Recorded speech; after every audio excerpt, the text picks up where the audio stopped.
Greetings and welcome to another episode of Soul Talk, where we talk to Star Citizens and members of the community. Today is February 24th, 2022, the night before the snowpocalypse of February 2022, because we already had a snowpocalypse in January, didn't we?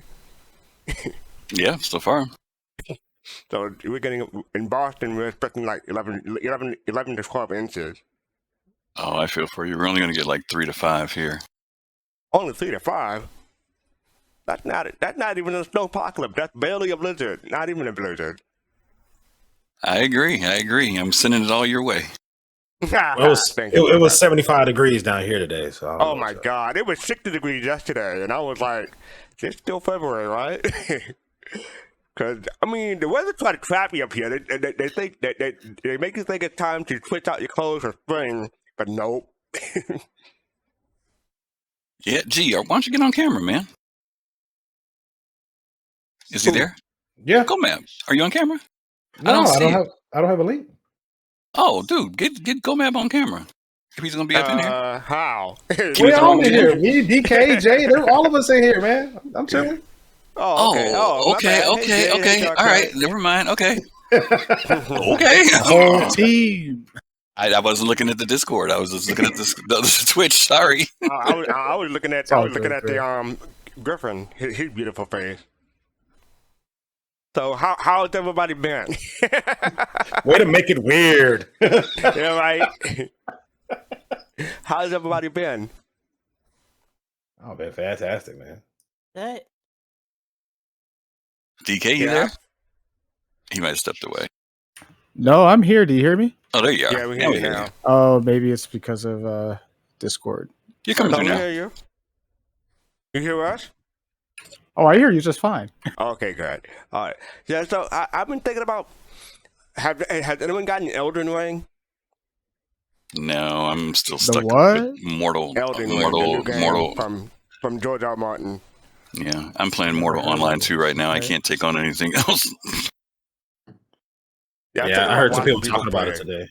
Yeah, I was thinking about watching people play it, but I'm not going to get it myself because I'm not into the whole Dark Soul, you die once, you got to start over kind of thing. But I am thinking about the Pathfinder, Wrath of Righteousness, or Wrath of Righteous. Anyone ever played Pathfinder video game? Not me. No, not have. Okay, it's similar to the line of Baldur's Gate and Pillars of Eternity. But they say it's like 130 hours to finish. So I'm like, I don't know if I want to invest that much.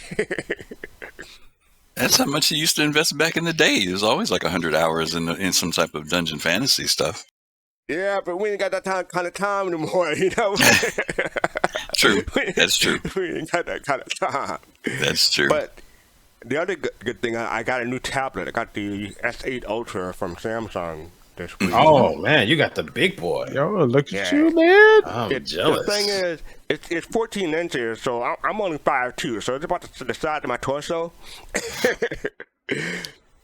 So it's mostly going to stay put. It's mostly going to stay in my living room and my bedroom at night, but I'm not going to carry it around that much, so it's nice. Now we need to get you a mounting arm to attach to your chair or something. You know what I'm saying? Yeah. So you have it there. It's like riding around with a big screen TV on you. Yeah, for real. Can you imagine? I would never be able to fit through doors. The tablet will always be hitting corners and getting cracked. No, that's okay. Thank you. Yeah. We'll put a bumper on it. Raymar, don't start. It's too early. The other good thing about the tablet, it has great speakers. Like you won't need a Bluetooth speaker with it. Yeah, it's got 4 speakers. It's got really good speakers, really good screen. I'm a big Samsung tablet fan, even though right now I have an iPad Mini. I gave my wife my Samsung tablet. It's the Galaxy 7 Plus. Yeah, that's what I had before. I want it back. The thing is, they were offering $600 credit if you turned it in, so I'm getting my tablet for almost half price. Oh wow! All right, so you guys ready for me to do my thing? Far away. I just fair warning. I won't be able to do this much justice. So I'm gonna give it my best shot. Here we go. You're firing me? Well, you can't fire me. I quit. To hell with you, and to hell with them. No, I'm tired of being calm. Calm never got me anything. You go ahead. Call the advocacy. Call anybody you want. They won't be able to do anything. Not anymore. And nor can anyone help you. I'm a human being. You can deny me all you want, but you cannot deny my creation. He exists. That future, Port Olisar, all those people, they exist. In here, in my mind, we created it. And every one of you know it. You've seen it. It's here. Do you care what I'm telling you? You can pulp a story, but you cannot destroy an idea. Do you understand? That's ancient knowledge. You cannot destroy an idea. The future, we created it, and it's real. Do you understand? It's real. We created it. It's real. It's real. Oh God. I know what it's from, but I can't say. I'll look to see if anybody else knows. Anybody else knows where that's from? Nope. Dark Knight. I figured Dark Knight would at least know. Yeah. He's got his mic muted, so I guess that means he knows and he don't want to say. Someone said it in quick chat. Somebody in chat said it. Yeah, Insecto, there you go. Yeah, Insect Royalty. You got it. It was a line from Benjamin Sisko in Deep Space Nine. It was the episode where they went back in time in the 1950s, and he was a science fiction writer.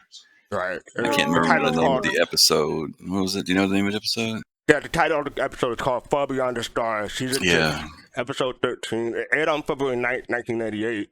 So this is the 24th anniversary of that episode. Oh. 24 years. Well, there's some irony, huh? Now I see why you said there's some irony going on. Wow. No, you're the one that said irony. Well, I mean, you mentioned the fact that there was a thing. That's what I'm saying. You mentioned that there was irony. I said irony, but you mentioned that there was some irony going on today, which is cool. Okay. Yeah. Awesome. Do we want to drag people down and we can get started? Yeah, we can bring them down. Here we go. We don't have a whole lot of show, but we'll muddle through it somehow. All right. Tonight we've got Pops in Space, Kel Roddy, and we have Admiral Kusanagi all joining us. And Fist to Face, sorry. How's everybody? Okay. All right. And don't forget, if anyone else wants to join us, click the Discord link down below so you can join in the conversation. All right, so up first we have the sneak peek. And the subtitle of the sneak peek said, "Hit the airlock and hold your breath." I don't know if that's from a song, but that they're showing an airlock. And I think most people know what ship that is. Anyone want to say? Looks like the hull. Hull. Yeah, which one? Looks like the whole A to me. C, probably. Yeah, I think it's the A. Hard to say. I think it's the whole A because that's what they've been previewing a lot in ISC and everything. So I think it's the whole A. Yes, next one coming out. Well, I'd say whole A mainly because the size of that airlock compared to the rest of the ship, right? The whole A is a smaller ship, so that airlock, it takes up a lot of the side of that ship. The whole C is a big ship. It is, yeah, body-wise, yeah. That's a big ship. To answer your question, Fast Cart, it is from a song. Oh, which song? You Look Sus by Megan Rand and Game Chops. Okay, good to know. Okay. Oh yeah. Is anyone getting the Hall A? Or any? Yeah, let's talk about the Hall A for now. Anyone getting the Hall A? Yep, I already got one. Got one. It's in my buyback. I'm contemplating. You better hurry up. What are you? That price change is coming up. It's drastic. It's $60. $60 for that ship is a good deal. I think it's like $80 now. Yeah. I'm glad I got the whole B for $90. I don't have the whole A, but I do have the whole B, and I got it for $90. I have the whole B in buyback too. Aren't they thinking that the whole A would be a loaner for the whole B or C? Yeah, probably. No, not for a C. For the whole C, we probably get the whole A and something else. Ah, Probably get two okay. ships instead of Yeah, just one. there's already a replacement for that. I want to say it's the Caterpillar and something, so they may swap it out for a whole A. Oh, you probably get both. You probably get the Caterpillar and the whole A. That's what I mean. Yeah, I don't remember what Okay. the secondary ship is. I think it might be a freelancer, so they may give you Ah. the whole A for it. Yeah. Mhm. That might be the that actually might be the hull A. I'm looking at the inside Star Citizen from the 10th, and the place on the door is pretty close to, I think, what that could be. Well, you didn't believe GoMab? You don't trust him or something? Yeah, it's okay. It'd be nice if there was the B, because that's the one I have. So I don't care about the A, I care about the B. Well, they're not working on the whole B. Right? Yeah, they're not working on the whole. Well, It's a secret. That's why it's a Super secret, eh? that's Super why it's secret. one of these flash, presents that we get once in a while. Oh, and I stand corrected. I don't own the whole A. I do own the whole B. I think I do have the whole A in buyback. okay, sure, yeah. I do have the whole B in my hanger right now. The whole A I use the CCU thing for my Endeavor. I've got a whole C. You get it for the $200 one or the $250? $250. $250. Yeah, it was $200 during concept, and I kind of sort of wish I got in that one, but I'm glad I didn't. Yeah, I went A, B, and C. Once it got to the D and E, it was outside of my wallet. Remember ended up getting that Next Generation episode? No bloody A, B, Yeah. C, or D.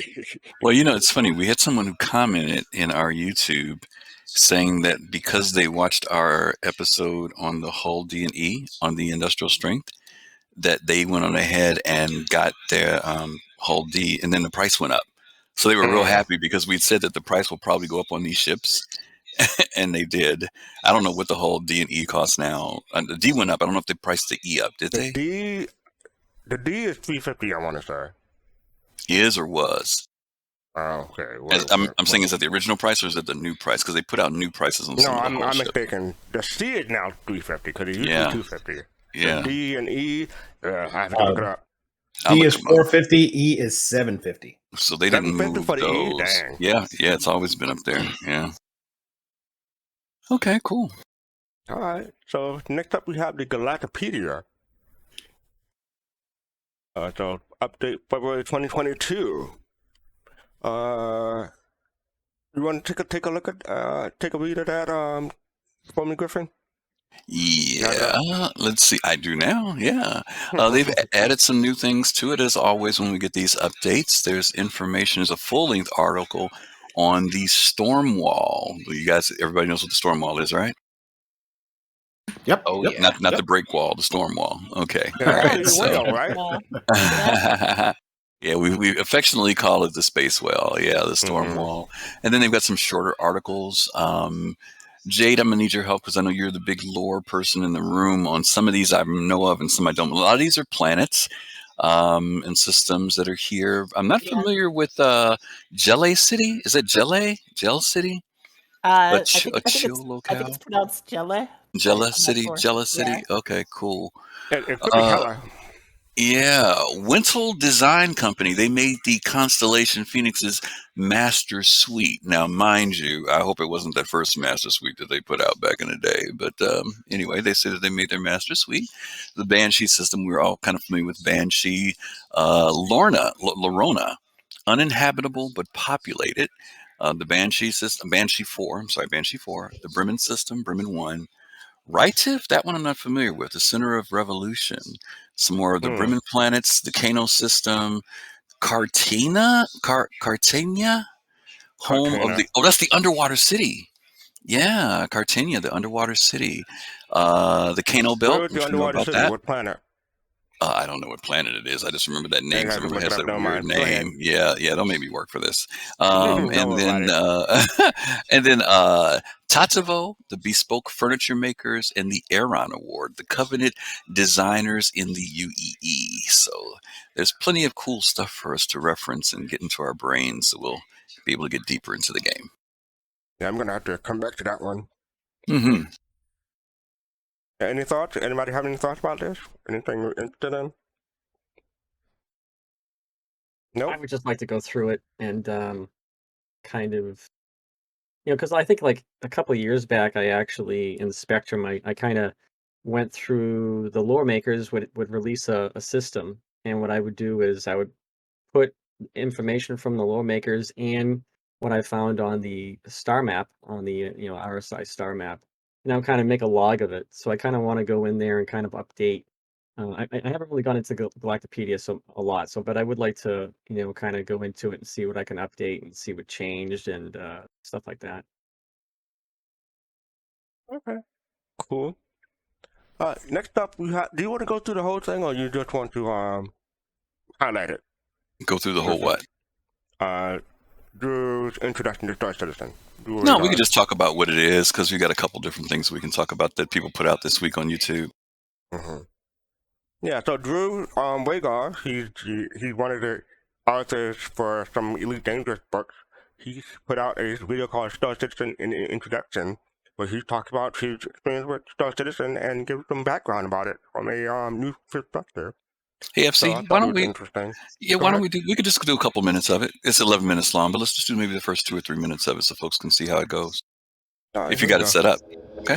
Yep. Welcome to the verse, citizen.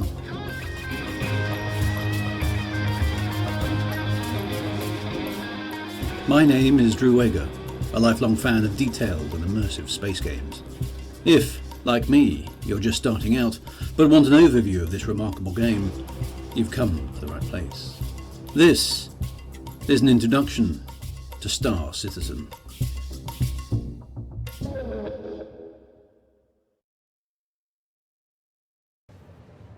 It's fair to say that Star Citizen has achieved a fair degree of notoriety in the space game genre. Begun back in 2012, although with pre-production in 2010 onwards, and initially funded as a Kickstarter with an estimated completion date of late 2014, it remains in a self-styled alpha state to this day, with this video being uploaded in early 2022.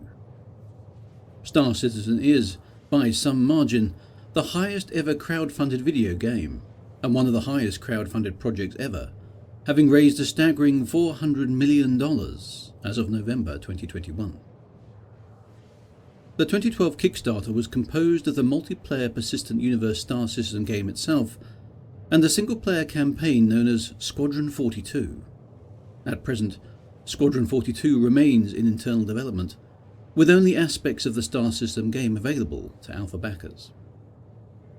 Star Citizen is being developed by Cloud Imperium Games, often referred to as merely CIG, a studio founded by Chris Roberts. Chris Roberts is well known for both his lavish and highly praised Wing Commander series of games from the early 1990s, and also for Starlancer and Freelancer, both reasonably regarded games of the early 2000s, the releases of which precede a notable drought in space games of any type as the early years of the 21st century progressed. After the successful Kickstarter to the tune of over $2 million, and a further $4 million from their own website, development of the game began in earnest. Crowdfunding continued through the intervening years, principally by the availability of tiered reward packages, which typically included access to various spaceships and in-game credits. Funding hit $50 million by 2014, and $150 million by 2017. Some funding also came by the way of private investment, with a further $60 million or so raised in this fashion. Releases and features have been continually pushed back from their initial release date estimates, and with Alpha version 3 onwards, no official release dates have yet been announced by CIG, though updates and new features arrive on a regular basis. The release date of Squadron 42 is also unannounced at this time. Okay, so Star Citizen's development has also attracted significant press coverage during those years, with inflammatory articles. Yeah, but that's like an overview for the introduction to Star Citizen. He goes on to talk about some of the gameplay and some of the tips and stuff like that. And he also goes into controversy that's been going on with the project. But I think he gives it an even hand and open mind, about everything. But he's a fan, so. Yeah, exactly. Has anyone else seen it or have any comments about it? It's a great video. I think everyone should take a look at it just because he has such a great take on what he's experiencing, and I think it's good to hear his viewpoint. So check it out. Yep, and thank you, Kusanagi, for putting the link in the description. Appreciate it. So yeah, there's a whole lot of people coming into Star Citizen, and matter of fact, gonna pause this one and go to the next one. Let me ask a question. Let me ask a quick question to everybody who's here. I mean, do you guys? How do you feel about? There's been this video. Montoya did one.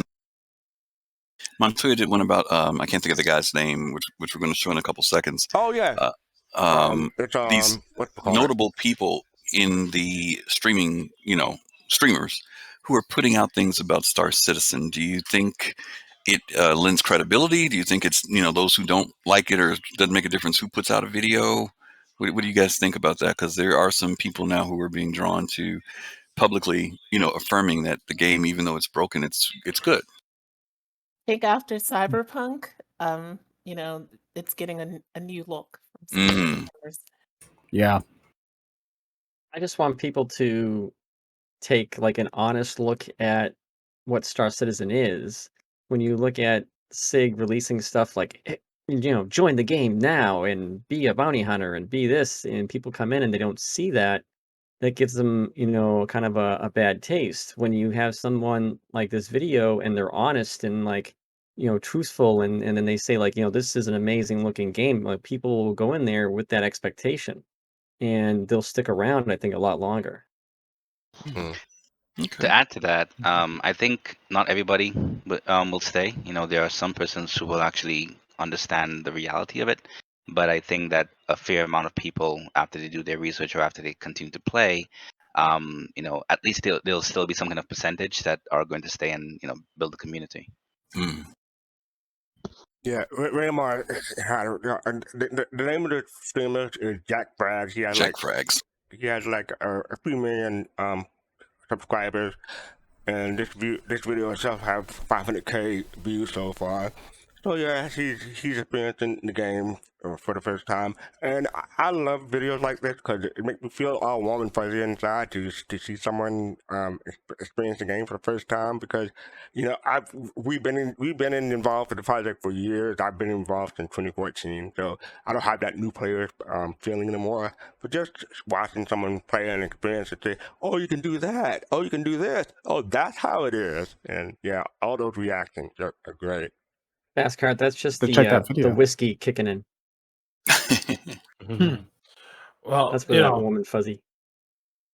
I mean, with so much, so much of the information, pretty much all of the information that is available out to the community right now is being created and published by the community, and so it's important to have balance. And I believe this, there's plenty of creators out there that can be a little down on the game and a little negative.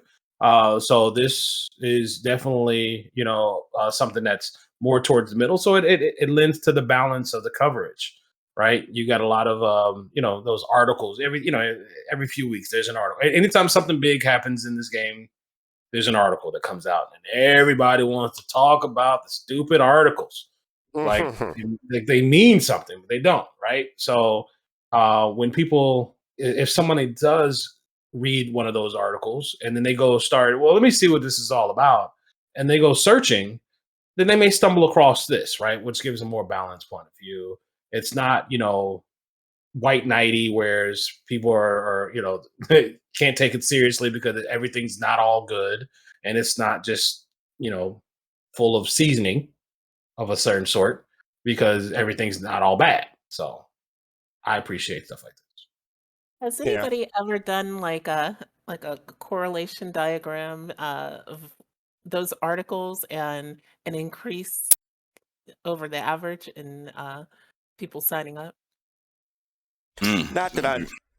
Go ahead. No, I'm gonna say that would be interesting. I've never seen anything like that, but it would be interesting to try to follow that historically. Yeah. Yeah, I'm gonna say not that I know her, but I mean this is Free Fly Week, so it's really hard to True. to do an article like that because there's so many other variables that it's yeah. Yeah, but it'd be interesting to see though, because if you were to combine things like Free Fly, like when there's a hit piece that comes out, you know, when ships come out, when we have the annual events like Invictus, it'd be interesting to see if there's some type of weird pattern with the amount of people who, you know, do we have more people coming in at one particular point? Does a hit piece make people not play the game? I would Or does it actually make beg to people differ curious that about it, you know? I would beg to differ. Probably, I would want people interested to see, is this really as bad as they say? That's what I mean. Yeah. Yeah. I'm really curious Eh, now. I don't know Because our numbers, we have a lot of new players that are coming into the game. I mean, Yes, a we do. lot. There are a lot of new players coming into the game. And Fast Car and I were talking about this earlier about the revenue. And, you know, yeah, the bike came out, but I'm also know there are a lot of new people who I've talked to, people in test, who are signing up not just with starter packages, but when they played the last Free Fly, they're now wanting to spend more money and buy more ships, you know. All right. The first taste is free. Mm-hmm.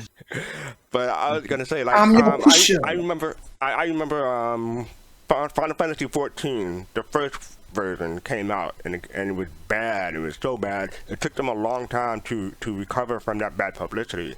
So, yeah, I mean, once a review is out there, it's out there, and it's hard to update it because people will always see the first thing that came out about the review and not pay attention to the updates. So yeah, it's difficult for me to say. What were you gonna say, Go Map? Nah, you said first hit is free. I'm saying I'm your pusher. Yeah, Raymar, you mentioned a good point. I think you and Captain Jagan say about hardware. And hardware is an issue with Star Citizen. You know, it's CIG's intent that people can play the game with a decent rig, a medium rig, right? Not, you don't have to have the superpower rig. But the reality of it is that you do have better performance with a higher end rig with this game. Whether it's with SSDs, the RAM, the whole 9 yards, there's a significant difference in gameplay. And until they finally get there where it's kind of equalized amongst machines, that's one of the trade-offs right now. You know, and not to mention the, you know, optimization factors aren't even there, you know. Yeah, this ain't optimized, and it ain't the time to optimize it right now. Right. Right. It's really not. Yeah. Yeah, Griffin, you still watch Will and Kate? I haven't recently because they've been producing so many videos and I can't even keep up anymore. my question was, do they still have the nuclear field, or are they getting No, they're not jaded. No, not by any Okay. means. They're still churning out videos and still doing things. They're exploring new stuff in the game. They did one thing where they did a whole orbit around one of the moons. I mean, No, that was was it Microtech itself. was it Microtech? Yeah, it was Microtech. They're Yeah, not done yet. yeah. They're still as I know. churning out stuff. Yeah, they're still having fun. I think they're on 6, like episode 6. I think. Mm-hmm. I just watched them right before the show. They did a caterpillar run at Xeno Threat, so it was like I can't remember if it was her first time on it, but she doesn't use it that often. So Mm-hmm. Yeah, so yeah, a whole lot of new people coming in, new streamers coming in to try to test out the game and getting their first-hand experience, and I think that's a good thing for the project, and because you know they don't have marketing really. I mean, marketing more word of mouth than anything. So videos like this, I think will get more people to come in. Mm-hmm. How many people? That's hard to say.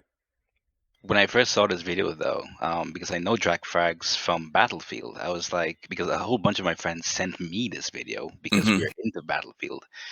We were like, what did Battlefield 2042 do to him for him to check out Star Citizen? Because he's, definitely one of the more popular Battlefield reviewers on YouTube. So to see him review this because of his mates, asked him, hey, check it out. It was quite interesting. Yeah.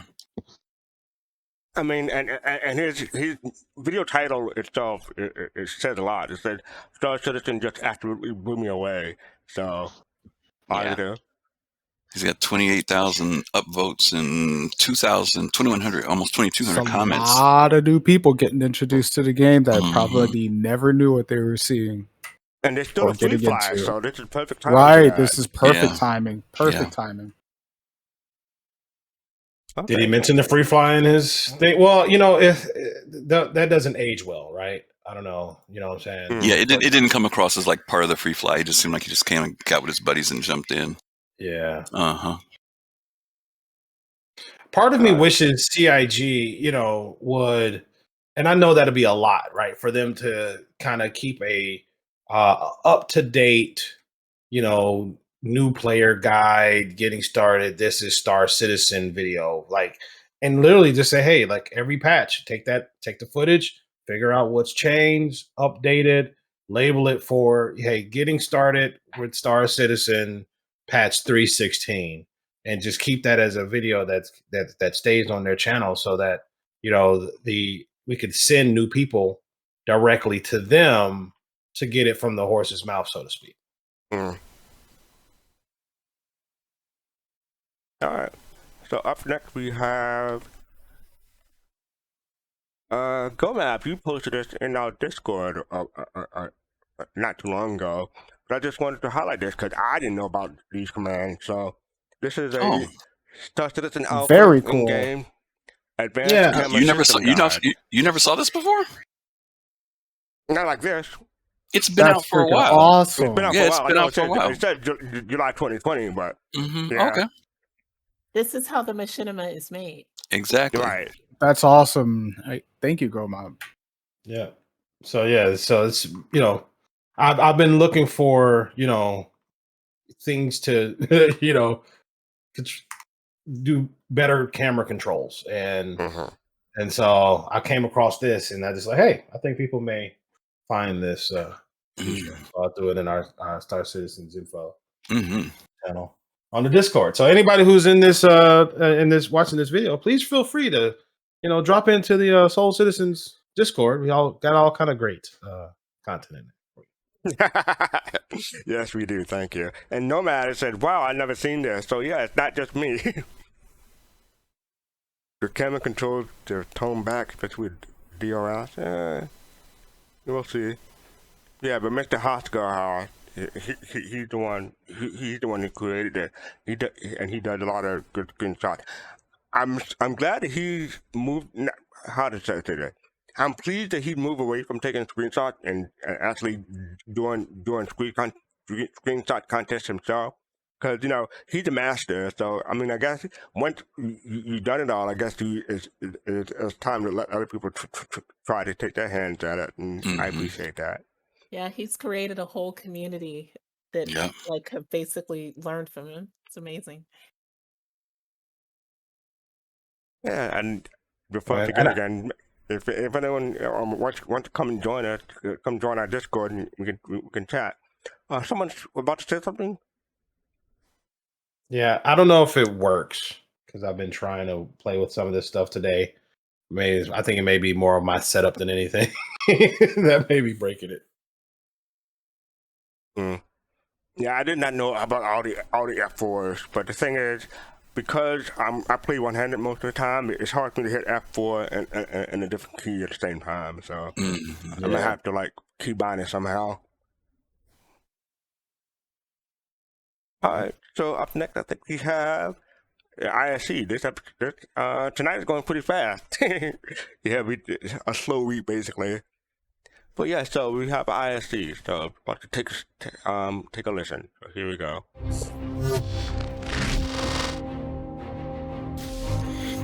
Hi all, me again.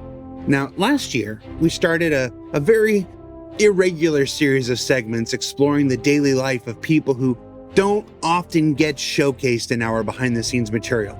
And we'd like to bring that back again this week with an origin story for someone that joined CIG last year directly from the Star Citizen community and made a big change to the quality of our trailers and weekly episodes of this very show.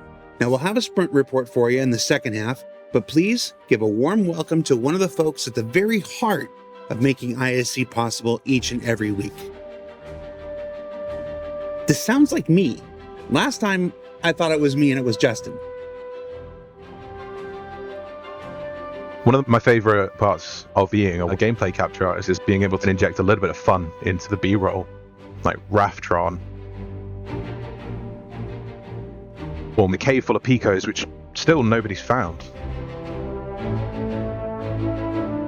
My personal favorite has to be riding on the missile, like Dr. Strangelove. It's actually my desktop background at the moment. Before coming to CIG, I worked as a freelance cinematographer.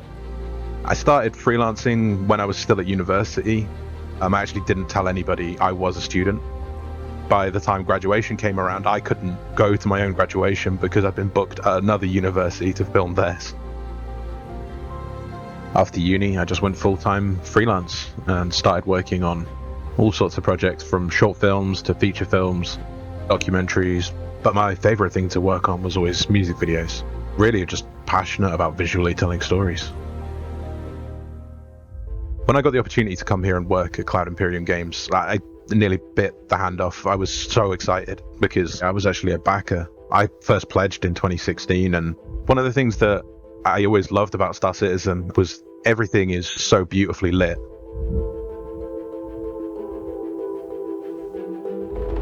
I think being a backer before coming to do this job really helps.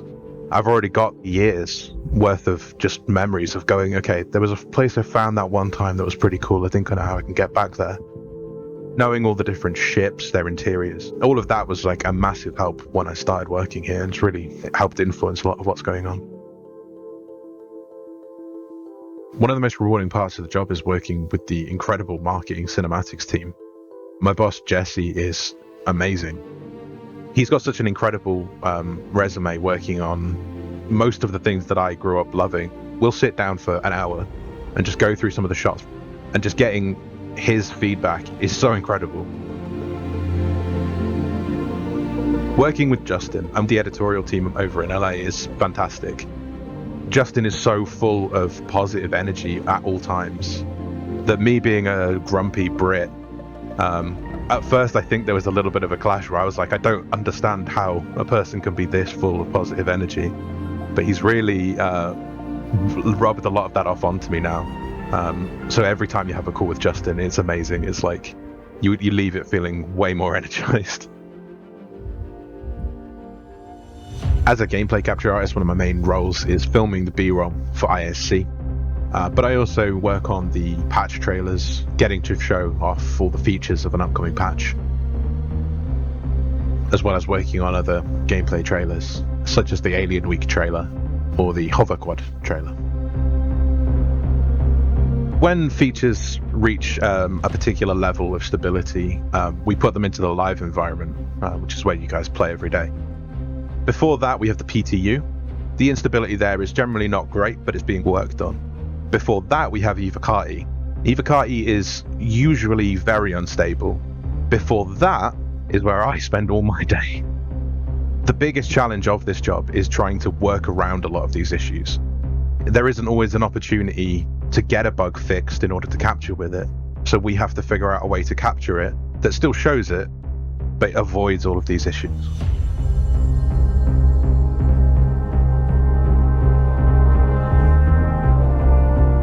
And then it'll be my job to go into the game and try and capture that and show that off.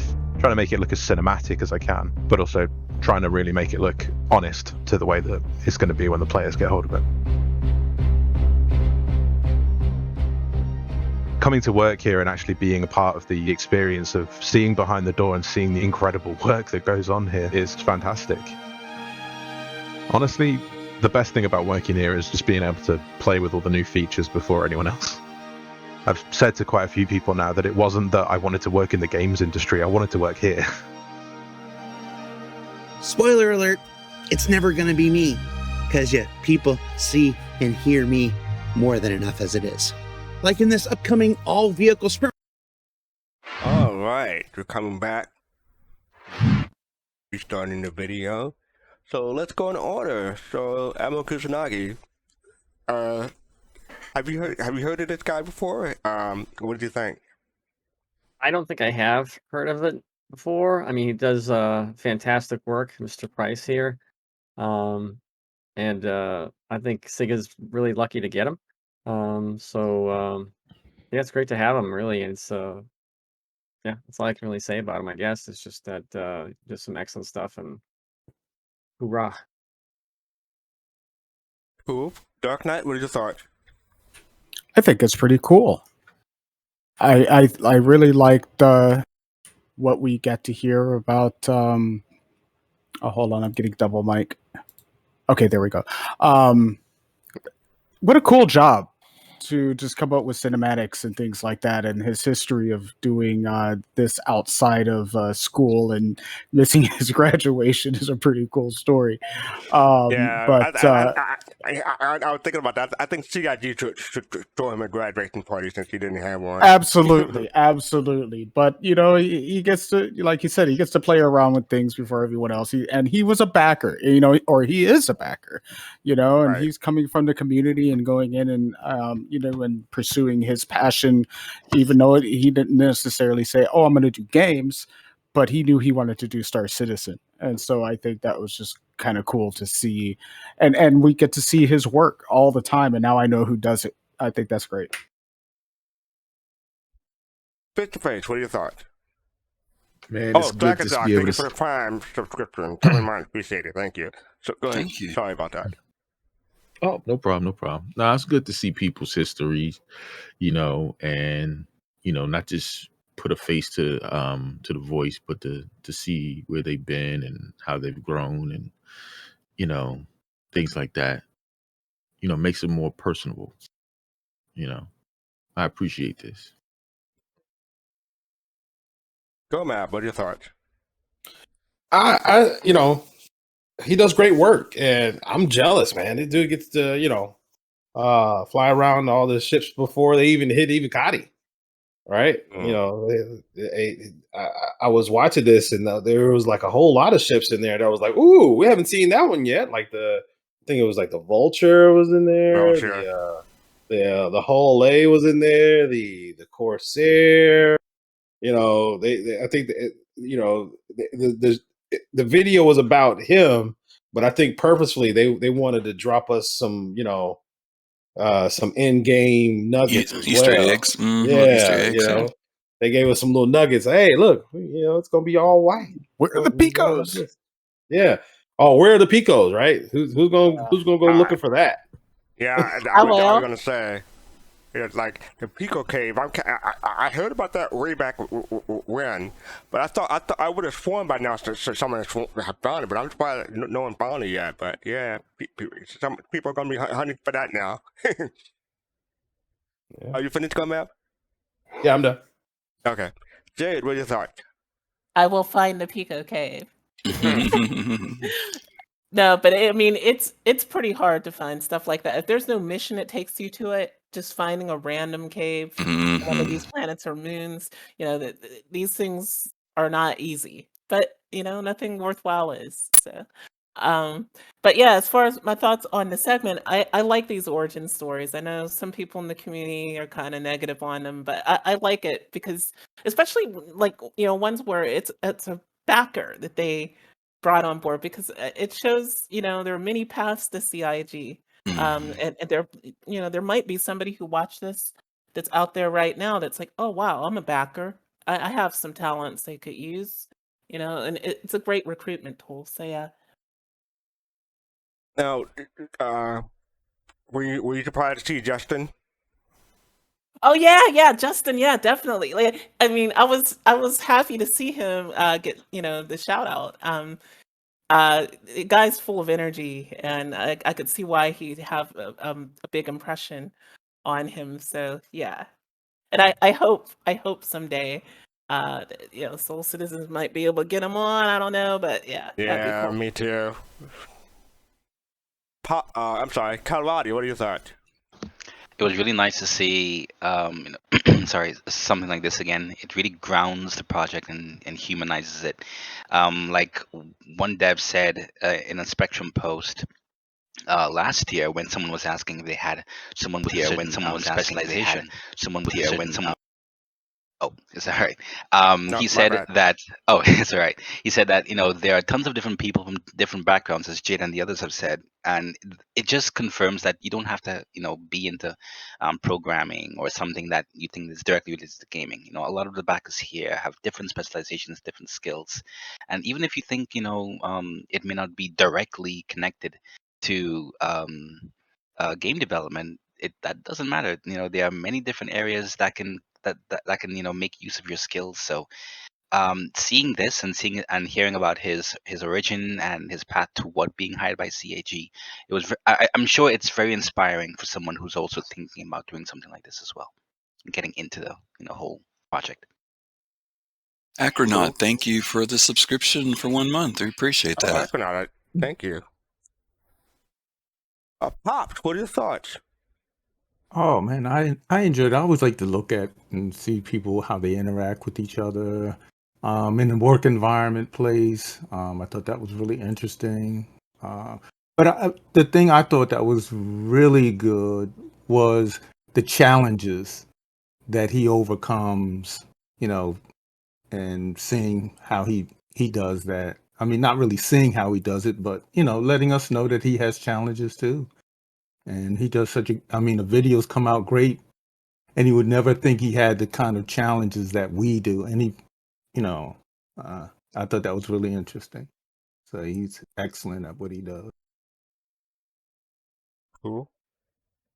And we have a new person joining us today. Coming back, the Q. How are you? And what are your thoughts? How you doing today? I thought the video was fantastic. We watched it earlier. I'm just, it goes back to, they hire best in breed. Doesn't matter what the position's for. They hire people that are extremely competent at that skill set. This guy does their videography, probably helps a lot with their marketing material. Some of those videos we see, this just shows you they look for the best in class, not necessarily someone who's been in the gaming industry, and it's fantastic. Cool. Jade mentioned a controversy. People don't want to hear about the origin. They rather hear about the ships, or which controversy about it? I wouldn't necessarily say it's a controversy. I just think, there's some people that look at these and they just kind of are like, well, this is a fluff piece. Because they want to hear about the game development. They want to see that they did well to show those ships, because I think that answers a little bit of that criticism. So while he's talking, you're seeing, these ships that aren't in the game yet being flown. But yeah, that has been something I've noted from previous origin stories they've done. Sad but true. It's sad but true. I mean, some of the communities not really interested that much in anything beyond. Say it ain't so. Yeah, right. See, this is why I avoid comments, stuff like that. Right. Griffin, what are your thoughts? Yeah, like Hugh, I love his enthusiasm. His excitement. It's like he literally dropped everything when he got the opportunity to work at CIG.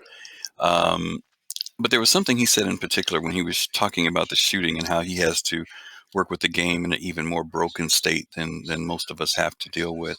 And it was when he said, I shoot things to make them as cinematic as possible, but also make sure that it's believable and something that the players can do.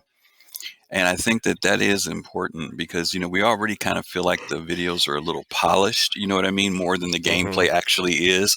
But the fact that he's conscious enough to be thinking about, I don't want to be doing any cheats or anything weird, that players aren't capable of doing themselves.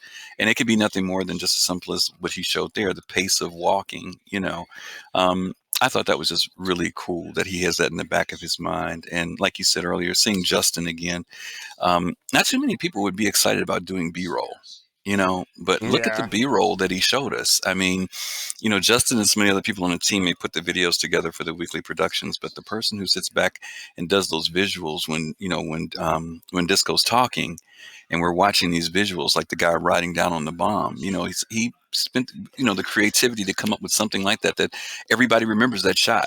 Even though it's not realistic, but we all remember it. And for me, he will always be a personal hero for doing Raptron because I was a huge Voltron fan. Yeah, that he introduces those elements in just kind of keeps everything that fresh. Was so great. Yeah, but Jade, funny. I was going to say this real quick, Jade. I do remember when the Justin piece came out, there were some people that barked about his piece coming out, and they've highlighted these people, and it's like, I don't understand this whole dynamic of not understanding that this is about the entire development, and it's not that often that they do these pieces, but I like hearing from the people that work behind the scenes Me because too. I don't want to feel like Mhm. they're all cyborgs or people that hate working at CIG. I love seeing that enthusiasm on his face about the job that he does. And the fact that he talked about, I feel like I can do so much more because I've been in the game and I've been to these places. You know, to me, that's a cool thing. I feel these are vital to the success of the game, given the amount of hate on the people who call it a scam. You know, we're not just wasting our money. Our dollars are going to pay paychecks that these people are keeping a roof over their house and their family's house. I mean, these are real people back there working their butts off to get a game out, a game that we happen to love, right? Yeah. Yeah, and I And I- think of another space game. I mean, would you ever see one of these videos for like, you know, Frontier, like, you know, like I just can't Yeah, ain't imagine happening. it ain't happening in the Elite Dangerous community, you know. So yeah, Yeah. I mean, Justin's been around, for those of you all who don't know, Justin's been around since what, 2014? At I want to say least 2014. from the at least original Around the 2015. Verse and Reverse the Verse years. I mean, he's been around a long time. For him to be still doing what he's doing at that company, I'm sure, you know, you can go a lot of places and do video editing and make a lot of money. But the fact that Yeah, he's still there doing that job says a lot to me. as far as I know, he was not there for the Wing Commander days, but he joined shortly thereafter. So I'm not sure exactly what timeline, but yeah, it's been a while. Yeah, it's been at least I mean, 2014. he's outlasted a lot of people in that company. Yep. Yeah. And he's in I love LA. the start of the Call to All, by the way. That we just saw. Mhm. What you Yeah, gonna it's say? so like when if I can say something. Yeah. Pops. Yeah. Well, you remember we had the Bar Citizen and Disco asked me the question about what other place do you get to know, not only see, you get to see the game, but not only meet the people behind the scenes and learn their name. Yeah. Very true. Yeah. Speaking of I have to Citizen, say, you he want to say anything about inspired that? me. All Oh, I gotta say I'm is the sorry. best shot in there was those missiles coming off that tumbrel. That was the best one for me. I have to say, he inspired me to actually try to surf that A2 bomb. Oh, jeez. Well, really? I did. I tried it. And how'd that go? Yeah, hey, I had that Oh, go. no. Yeah. Oh yeah, it went exactly how I thought it would. Well, at least you did it for science, right? Exactly. It is actually cool to be back in the back of the A2 when those doors open up and the bomb drops out. That is a very cool thing to see. All right, so I think we'll continue on to the next part of the Yeah, there's a lot episode. more. So, yeah, so here we go. You're gonna be me, because people see and hear me more than enough as it is. Like in this upcoming all-vehicle sprint report that I'm gonna start right now. Right now.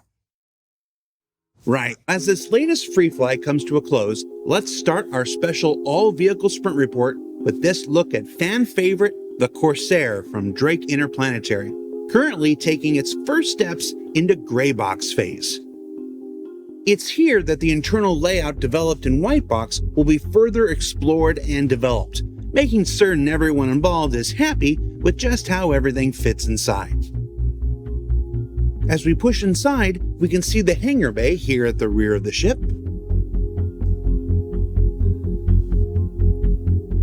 From there, we work our way through the main component room and into the habitation area. And beyond that, the center point that serves as general access throughout the ship.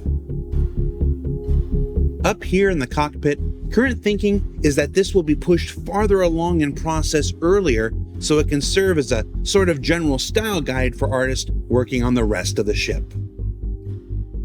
But farther along in the pipeline, let's take another look at the continuing progress of the Drake Vulture as it pushes through final art phase, with work now beginning on LODs, as well as these early tests on the wear and tear shader you can see here.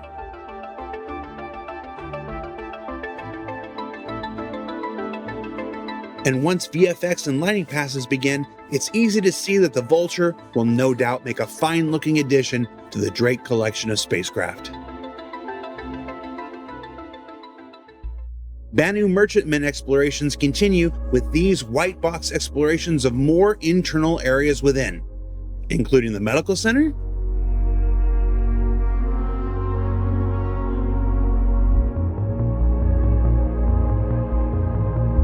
security room,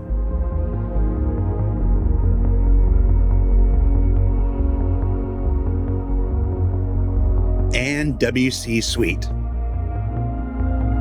And I'm going to tell you, the internal discussion about potentially including even multi-species facilities that are specific to the Banu and even the Xi'an here has been pretty intense. I'm pooped just thinking about it. As work continues on the interior of the Banu Merchantman, other staff continue pushing on the exterior with this quick look at the absolutely ginormous landing gear and rigging tests that are currently underway.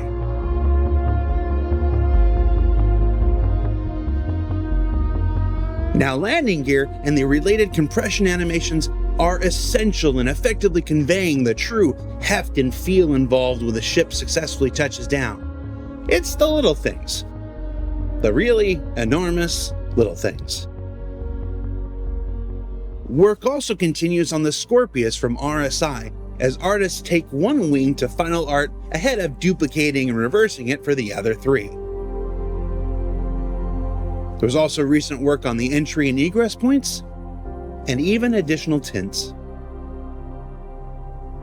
And finally, before we let you go this week, let's go deep inside the Hull C and take a nice long look at its current interior.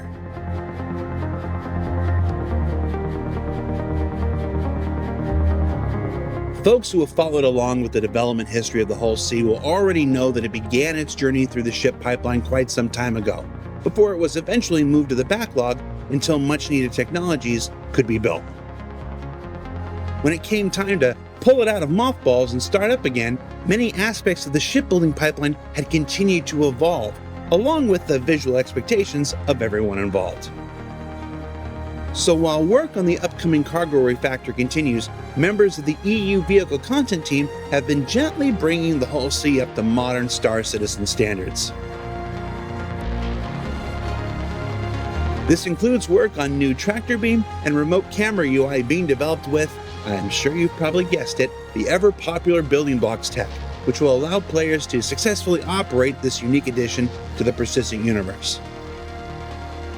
And while its smaller sibling, the diminutive Hull A, is scheduled to arrive before it in the upcoming Alpha 317, we'll continue to check in on this economy-altering vehicle as it continues its long journey from concept to completion. So what did we learn this week? Well, we learned that Will Price, like so many others, came from the community and that his work is an essential part of making ISC each and every week.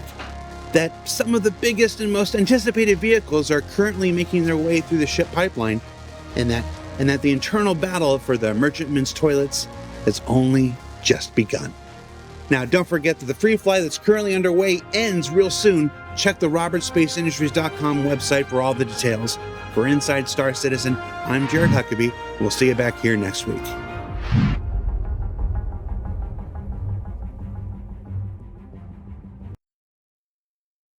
I'm pooped just thinking about it.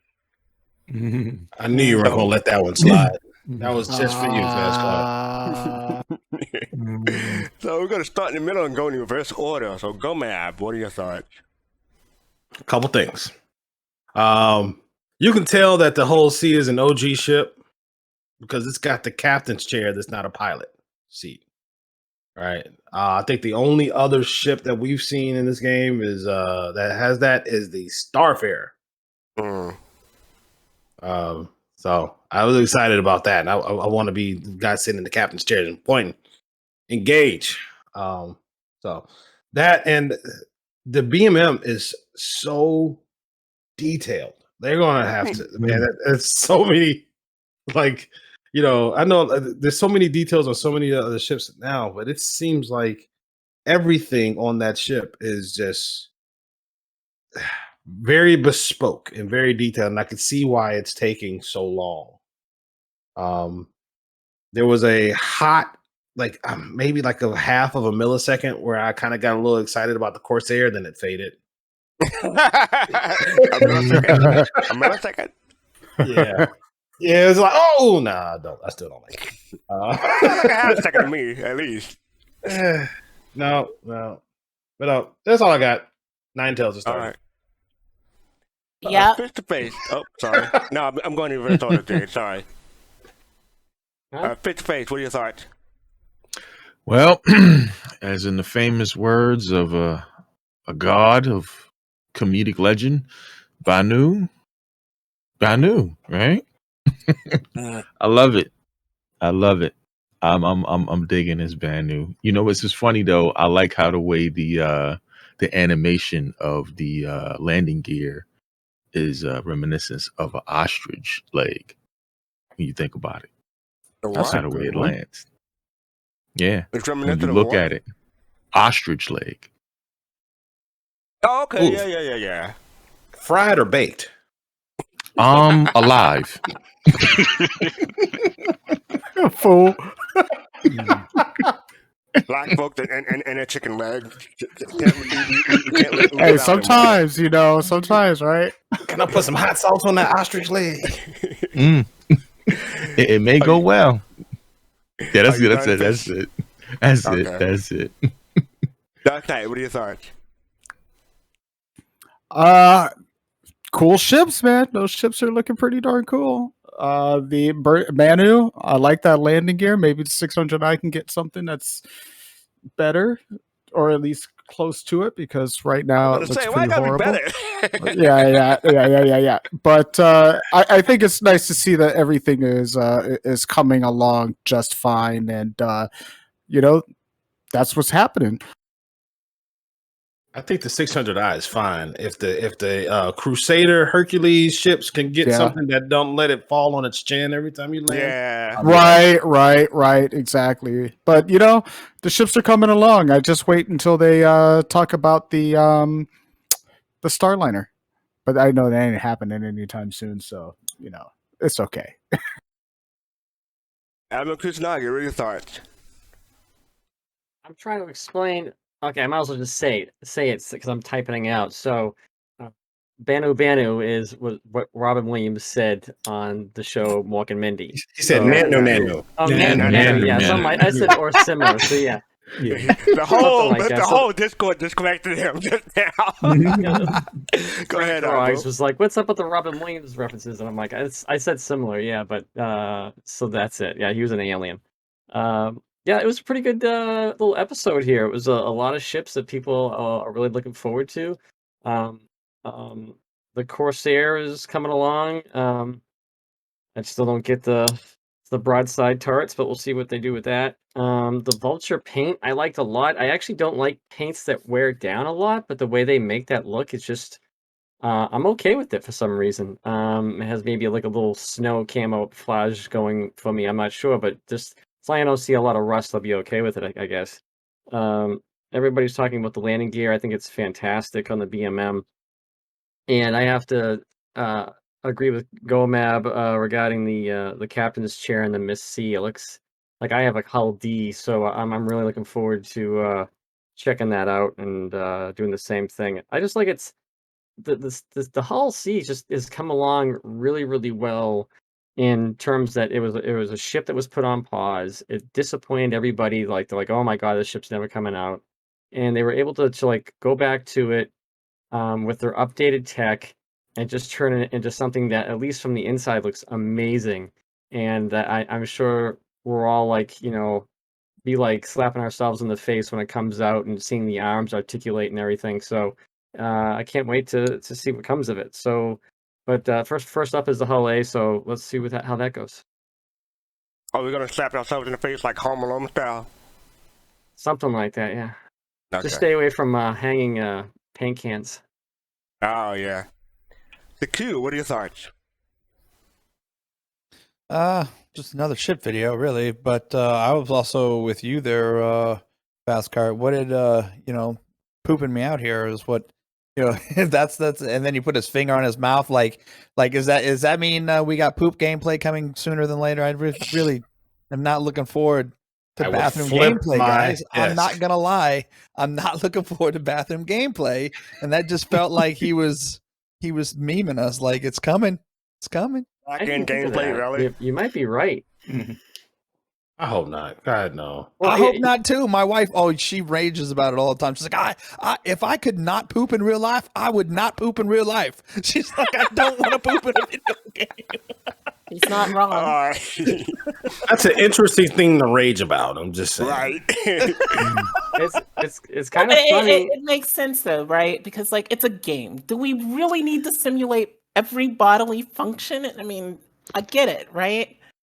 It's supposed to be semi-realistic, but I don't need to be going to the bathroom in a game. So if I recall in Ark, I don't know if I can remember this correctly. We used our feces for fertilizer or something. Yes, yes, So I'm yes. excited for poop. I can use my poop for constructive things, farming. So are you saying that poop could be used as fuel for your ships? Yeah, who knows? I mean, in desperate times, you never know. Griffin, what has happened? This is not my fault. Hey, as long as they put in an emote that's like the pee dance, I'm okay. Okay, so Fosaku brings up a good point. Like, what happens if you're in combat? So this is like, I really think it's really good actually, because the Scum has got a great. They do it pretty good, and you'd be like running from zombies or attacking zombies or a big giant mech, and you'd be like, oh crap, I got diarrhea. And then you got this, this mech comes and just blows you away because you weren't like, I guess, watching the way your body reacted to what you ate or something like that. So for Sig to do that, it's not bad. I think the time element of the game again comes into play, but I got to tell you, there's some of the funniest things to see. It really is. I'll be okay if they put it in as an expansion after release. The poop expansion. Pops, save us. What are your thoughts? Okay. Well, pooping. No, I wasn't going on pooping thing. Forget. Anyway, I enjoyed seeing the landing gear. I like the change from the old landing gear to the new one. It the way it kind of reached out and like you said, the bird coming down. Me and my son talked about it. The bird coming down and kind of grabbing the ground. The way that came through, it almost made me wish they would put an animation on that ship where the ship could kind of do a little bobbing dance kind of thing. I would, but I know that's neither here nor there. But the only other thing is I am, like it's shown on the screen, I hope that the Banu has good lighting in it, because like this scene here is really dark. I'm Oh, you're talking about the scene just before now? Yeah, with the security office. That one? Thing. Yeah. I hope this ship isn't that dark. I do that, I hope it's more like the hospital one. Yeah. But I gotta say, from that last segment, I know how the Astropub feel when everything goes off the rail. So I'm feeling for you, Astropub. I'll try to be better. Kalwadi, what are your thoughts? So it was really nice to see the vulture. I'm really looking forward to the hull stripping. But something that caught me with regards to the BMM, the landing gear, that we first saw it with regards to the animal-like mechanics with the mining drones those years ago, and we're seeing it now. And I'm very confident. I'm more and more confident that CIG knows how to animate animal movements for when we get fauna. When I saw that mechanic for the BMM's landing gear, I was like, oh. So, it's coincidental that Bobson and Fizz mentioned the whole ostrich and the bird thing, so it's even though it's not directly related to ships, it's really making me feel more and more confident with regards to their capabilities in animating those things. And Jade, what are your thoughts? I'm very happy they waited to work on the Bounty Merchantman, because I think we're going to get a much better ship than it would have been if they'd have produced it years ago. And yeah, as far as the lighting's concerned, that all comes like very close to the end. I think it's still, was it what, gray box right now or white box? So yeah, lighting doesn't get done until like later. But yeah, I'm loving what I'm seeing. It looks, just seeing how big that landing gear is, and you see how big the ship is when they have that human figure there. You get a real good sense of the scale. Yeah. Yeah, so I'm really looking forward to it, like you are, Fast Cart. Also, I noticed there's new music that they put in this segment, and yeah, I can't wait to see where that's going to appear in the game. But I do like that remix Probably they did. Pyro. Yeah, it'll be real cool to see or hear in Pyro. Yeah, I didn't notice the music this time, so I have to go back and listen to it. Thank you for pointing that out. Yeah, that's all I have. Okay. Yeah, I enjoyed hearing about the update for the Corsair and the Vulture, and the whole sea interior that we're about to see here is pretty cool. But that BMM though. I mean, the medical center. My question about the medical center is, what tier do people think that'll be? Tier 2 or tier 1? Definitely not tier 0, right? Which It's one's going to the be the high? same tier as the. I think it's going to be the same tier as the 890. Yeah, Carrick 890. Yeah. And soon to be 600i, baby. Yeah. That's right. Exactly. Pastor, I was just saying, can you go back to the interior of the Hull C? Oh, sure. Like at the cockpit. The cockpit. Did they ever? Yeah, right here. Here it's yeah. They didn't ever say what tier the 600 was going to be, though, did they? They did. It says it's going to be like the Carrick. Tier 2. My Same as the question Carrick. Is this the new Starfarer interior?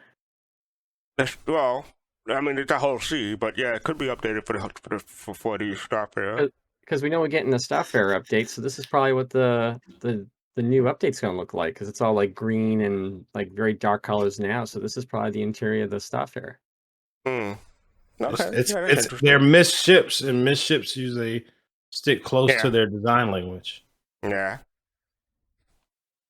But like I was saying about the BMM. Okay, so I asked about the tier. So thank you for that make me understand that. The whole landing gear rigging thing I thought was interesting. I'm going to try to find it real quick. But yes, I saw that small person there. I thought he was going to get squished by that little thing coming down, but evidently he was just out of the way of that. But I love it because it reminds me of the reclaimer compression. How the reclaimer lands and really compressed. It had that feeling. So that's it for me, and the whole sea interior. I like that too. But Griffin, what are your thoughts? Yeah, you're just talking about the person that they had there for scale on the BMM. I thought that was really great to see that. The landing gear looks amazing, not just because of the aesthetics of it. Well, the aesthetics definitely. It does look alien. It doesn't look like something that humans would have come up with, as far as I'm concerned. And the fact that, like you said, Pops, the fact that you can see that there's tremendous weight being supported by it makes it really, really look good and functional. So I was just kind of amazed. It takes the award from the 890. I hate to say it because the 890's got a monstrous, front landing gear. But man, whoever came up with that whole design, if it locks into place afterward, it looks really, really cool. I'm curious about the Corsair. Because Griffin said it take the award from the 890. Yeah, okay, yeah. So that's an historic comment right there. yeah. The Corsair. I'm really curious to see that, and I've kind of felt that it was moving faster than maybe we thought. And it seems like they're in gray box on it now, and they said they just need to verify that everybody's happy with the layout and the design of it. I'm curious as to whether we'll see that at Invictus in May or June, whenever that is. But at the rate it's going, I know that there's still a lot they got to do with light passes and other things later on, but it's a lot further along than I thought it was. And the Vulture looks great. They showed us the wear. I know, Admiral, you talked about the wear on the ships, but that's just what they showed us. I think when we first saw it, it was green. Last time we saw it was tan. This time we saw it with like this whitewashed look to it with wear. So I know a lot of people have been waiting on this ship. They love the asymmetrical design on it. But and of course the whole sea. My thing is that all these ships hopefully will come into the game, and they're not just ships to ride around in, but that, game mechanics come along with them. And since we know that the cargo refactors coming up. That would be great with timing with the band new. And of course with the hull C, same thing. So, and the hull A. So I'm hoping that we get the gameplay that comes along with them. It's great to see the beautiful ships, but at this point, I'd love to see the gameplay that accompanies them in some form, even if it's not all of it. Jump Hey, on Griff. Oh, good. Okay, go. Oh, real quick. Regarding the landing gear and the compression, people are all up in arms about the landing gear in the 400i when they tried to make it to fit a rock. And we were saying, hey, it doesn't compress the right way. And everybody was like, it doesn't need to compress. I got to fit a rock in it. And it's like, come on, see? This is exactly what they were talking about. They have to redesign the landing gear in order to make it fit, in order to get a rock inside, because just jacking it up does not make it sit well. It just bounced all over the place. Right. Okay, I'm gonna go with Pop. Then go map. So Pop, you going into Yeah, I was just gonna say, I know you had the show on the luxury, and it just seems like the band new is just gonna be at a, I guess, I don't know what you call, I guess ailing, like kind of like Gomab said, that is the Vietnam Airlines 615 Heavy. DK. We got you coming through on your air traffic. Go ahead, Pops. Okay. Oops. I thought he was giving me code for a minute. He's playing flight sim. He's over there playing flight sim. Go ahead. Yeah, I flew with him one day. But it just has I'm really enjoying the style of type of luxury that it has, like the picture that we see, that kind of organic luxury type feel, alien luxury type feel that they're coming up with. Fantastic. I'm curious to see if it's going to be luxury though, Pops. I think it's just that it looks different. My opinion. Okay. Right. Call it luxury. Yeah, Call it. That's fine. Way. My snob. That's my snob. Cap Jackin has a better word, maybe opulence, maybe a better word for it. But certainly. Yeah, do aliens really have a concept of luxury? How do you know? They do. You see it right there. They do right there. You see it right there. Maybe their idea of luxury is just maybe their standard of living is what we consider luxury. Well, for the Banu, that's exactly what they are. By Astropub's reckoning, from his understanding, was that they take the best of every race or whatever group they've run into, and all of history they've run into. They take the best and then incorporate that into their stuff. So all of their stuff should be the best of the best. Should be. Fair point. Yeah, and they did mention that they were going to have what's the other alien technology on there? Xeon, right? Yeah, so they do take everything. Yeah, I was just thinking, like, because of this the video that we saw today, I've been thinking that maybe the Banning Regiment may be pushed to 2023, but what we saw today, I'm thinking maybe we will see it this year. So I'm waffling on that now. What do people think? This year, anything is possible. Fast cart. Hope is one hell of a drug. I think we'll see. I think they've been pretty good as far as ships in the schedule. So I think it's on track for this year. Yeah, at this point, even capital ships, I don't think it'll take them a very long time to dish out. And if that's the case, because I was actually thinking that if they really are on track and if they really are pushing, they could probably have this ready for CitizenCon or anniversary sale. But they're definitely going to release it at some kind of very eventful time in the year. And if they do it like that, I think it'll probably go up to $700 USD. It was $500 or $550 last time. Mine for $325. I think they're still gonna have a good big surprise reveal when it comes out. I think they've got something hidden else in there. Yeah. All right. So up next we have a Black History. Captain Benjamin Sisko. We have our Black History Month presentation. You want to stop it? You want to stop it? I jumped the gun and hit the wrong button. So Griffin, go ahead and say what your thoughts about it. Yeah, no problem. As you guys know, all this month we've been highlighting various folks for Black History Month, and we've been trying to tie in both their contributions in the areas of science, the arts, and even science fiction in some ways, and science itself. We've been trying to highlight some familiar faces and not so familiar faces. And I think our first week we did Nichelle Nichols. We talked about her contributions toward NASA. Also, we know about her as far as Star Trek goes. We talked about Guillaume Bluford, and talked about him going up in STS missions 4 times. Last week we covered Dr. Mae Jemison and talked about her as a scientist, as an actress, and as an astronaut.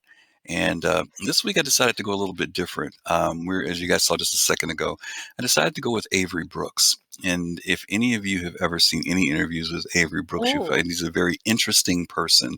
He's a very almost Renaissance man to a certain degree.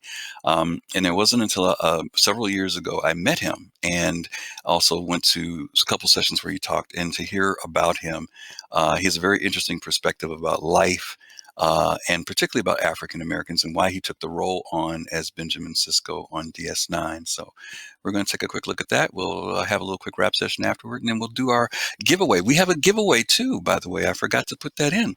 We are doing our last of our giveaways today. I don't know if Fastcard, if you've got a graphic for it.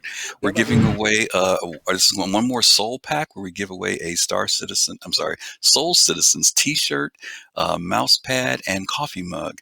And we've been doing these twice a week, all during the month of February, and we're going to do one now. So give me 1 second, and I'm going to tell you what you have to type in. As soon as I get this up, I unfortunately had to step away for a moment, so I didn't get to set up my giveaway. Give me one second while you're here. doing that, I just want to say that I did a deep base down monologue early on. It was that's a coincidence that it was the same actor as Avery Brooks. So I don't know how Griffin and I got on the same wavelength there, but yeah, it was just coincidence. So give me 1 second here. No problem. So yeah, make sure to tune in on Sunday show also for a chance to win a giveaway.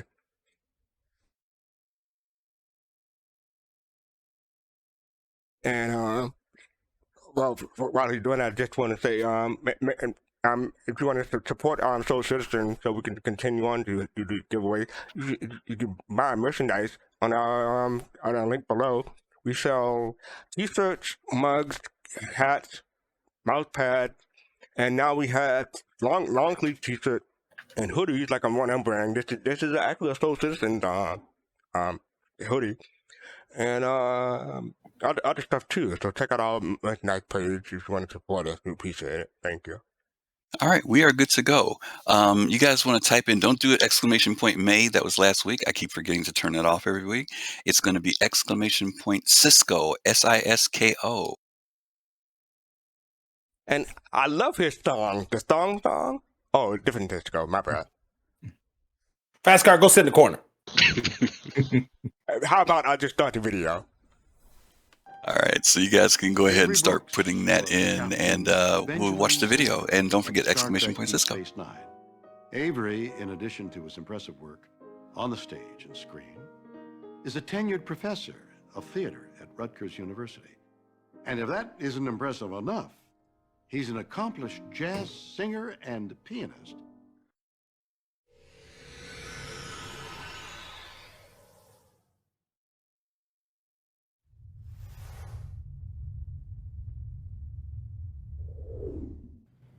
I was first Commander Sisko.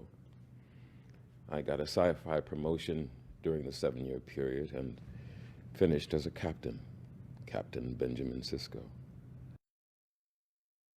One of the things that attracted me to it was to talk about this male child, father-son thing, especially for, though not exclusively, people of color. You see, I mean, it is, it's a reality, the single parenting. It is a reality of the disproportionate number of brown male children without father figures, etc. So it was very important to me that relationship, remained strong, in in the context of the 7 years.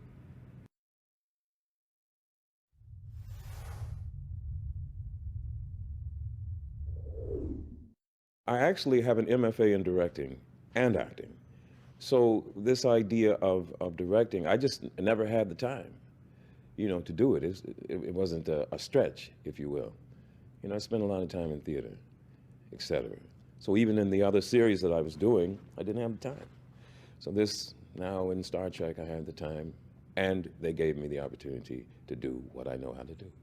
Well, after a point, the crew is so good, and all we have to do is set it. They know what to do. I know where the camera goes. They work with me enough to know how I want it done, you see?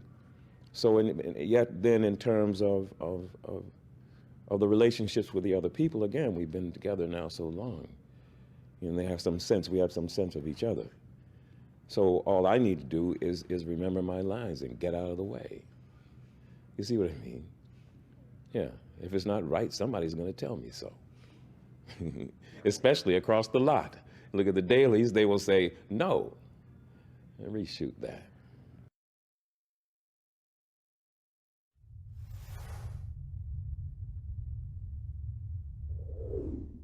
I suppose one could say that Star Trek, and in other shows as well, you can fix, in this electronic box what you cannot fix in the world. So, it is a 24th century allegory about the 20th century. You know what I mean? Or you could reverse it, if you wanted to, but it allows us to talk about things that we can't fix. I would certainly hope that we can figure that out. Maybe not in my lifetime, but try to figure out some way to ensure peace on Earth, or in the universe for that matter. Even though we understand about the ancient notion of war and man's proclivity to, do such things, I would hope that one day we're going to figure that out.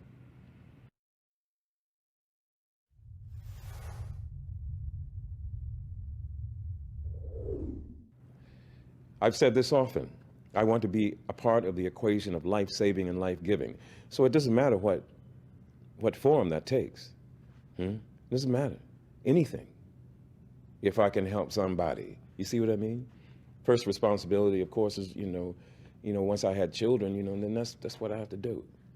Make it better for my children. And then, exponentially, everybody's children, if that's possible. Certainly in, the power of this thing, in this box, you have the potential to positively affect a lot of people. At the same time, if you don't take that responsibility as seriously as other people do, then it's a colossal waste of time.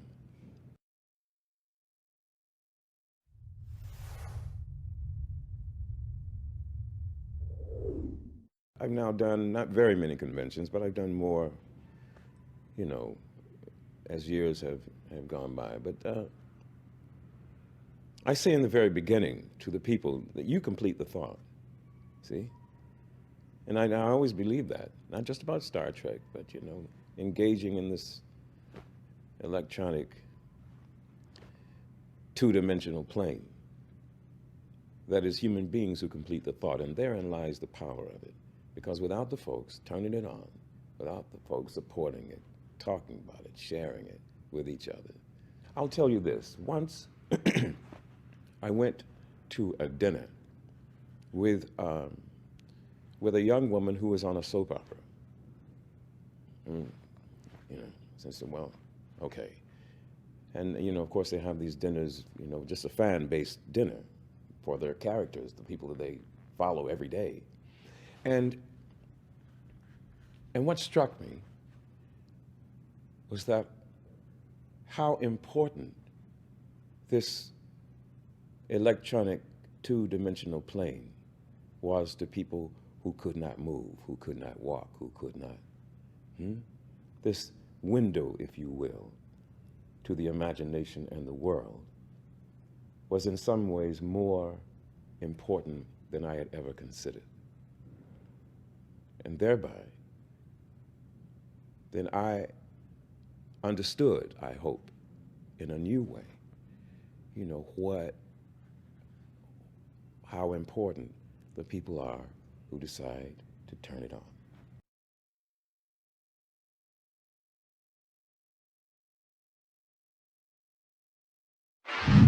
And we're back. So, Griffin, thank you for that video. Raymond wanted to know, when was that interview taken? I'd have to go back and look and see because I compiled that from several different videos. But it was a little bit post DS9, if I'm not mistaken, around that time. So it's been around for a little while.